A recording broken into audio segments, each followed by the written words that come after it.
அந்தந்த ஊருக்கு போனால் அந்தந்த ஊர் ஸ்நாக்ஸ் நீங்கள் ட்ரை பண்ணுவீங்களா? எனக்கு அந்த ஒரு பழக்கம் இருக்குங்க. ஸோ அந்தந்த ஊருக்கு போகும்போது அந்தந்த ஸ்நாக்ஸை நம்ம ட்ரை பண்ணணும். நம்ம சேனலை சப்ஸ்கிரைப் பண்ணுங்கள், அதனோட டீட்டெயில்ஸ் சொல்கிறேன். ஸோ அப்படி நாங்கள் ட்ரை பண்ண ஒரு ஸ்நாக்ஸ் தான் தட்டு செட்டு.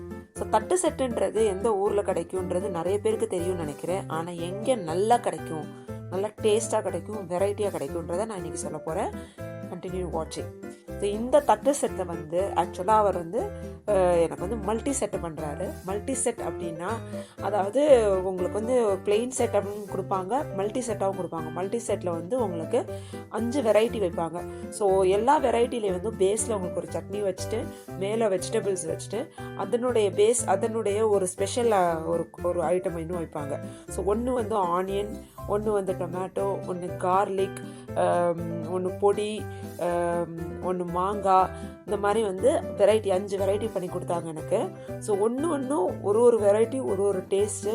அந்த பூண்டை அது வந்து இந்த பூண்டு ஒன்று வச்சாங்க வெரைட்டியில். ஸோ பூண்டில் வந்து அது வந்து ஒரு தேங்காய் எண்ணெயில் அந்த பூண்டை ஊற வச்சு அதை போட்டாங்க. அதுக்கப்புறம் மேலேயும் அந்த தேங்காய் எண்ணெய் கொஞ்சம் போட்டு விட்டாங்க. ஸோ இங்கே பார்த்தீங்கன்னா அந்த வெரைட்டி வந்து அவ்வளோ நல்லா இருந்தது. ஸோ எல்லாமே எல்லா தட்டு செட்டு வெரைட்டியும் நாங்கள் ட்ரை பண்ணோம். இது எங்கே இருக்குது அப்படின்னா, இது வந்து நம்ம சேலம்ல ரொம்ப பாப்புலர். பட் நான் இந்த தடவை சேலமில் ட்ரை பண்ணலை. ட்ரை திஸ் இன் அரூரில் அரூர் பஸ் ஸ்டாண்ட் கிட்ட அந்த ஒரு பெரிய பார்க் ஒன்று இருக்குது, பெரிய கிரவுண்ட் ஒன்று இருக்குது. கிரவுண்டுக்கு வெளியிலே இவருடைய கடை இருக்குது. ரொம்ப நீட்டாக க்ளீனாக ரொம்ப ஹைஜீனிக்காக பண்ணிகிட்ருக்காரு.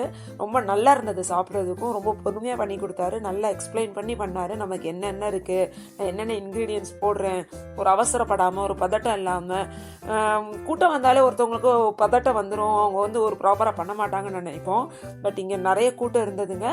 ஆனாலும் அவர் வந்து எல்லாருக்கும் ரொம்ப பொறுமையாக எக்ஸ்பிளைன் பண்ணி நான் என்ன பண்ணுறேன், நான் என்னென்ன இன்க்ரீடியன்ட்ஸ் போடுறேன்றதை கிளியராக எக்ஸ்பிளைன் பண்ணி எனக்கு இதை செஞ்சு கொடுத்தாரு. ஸோ இந்த மாதிரி ரோட்டோர கடைகளில் இருக்கிற நம்மளுடைய தோழர்களுக்கு நம்ம வந்து உதவி செய்யணும். நம்ம பெரிய பெரிய ரெஸ்டாரண்ட்ஸில் நம்ம போய் சாப்பிடுவோம், பர்கர் இருந்ததுன்னு.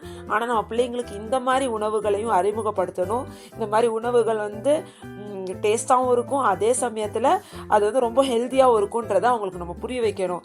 ஸோ நான் சாப்பிட போகிறேங்க, எனக்கு ரொம்ப பசி எடுத்துருச்சு. அவர் பண்ணுறதை பார்த்து வாய் ஃபுல்லாக க்ளோஸ்ட். ஸோ இதுக்கு மேலே என்னால் பேச முடியாது.